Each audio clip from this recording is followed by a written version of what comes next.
د انسان زړه چې خرابوي او د انسان زړه چې توروي هغه سروز دی.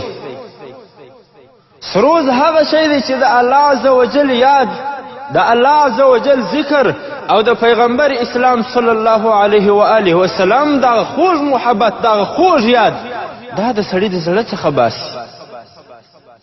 سروز هغه شی دی چې انسان خصوصا مسلمان د هلاکت خواته بیایي، د بربادۍ خواته بیایي.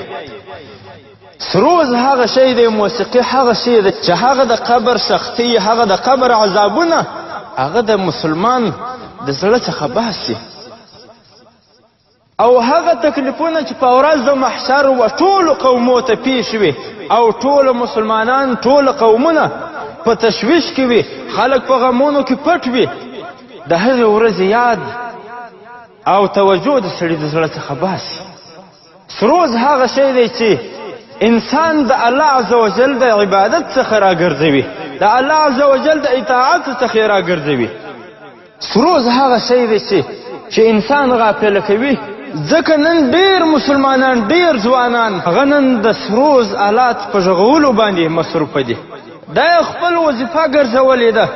اوس د سروز اورېدلو سره عادت دي، حتی سروز د روح غذا بولي یا د زړه غذا بولي.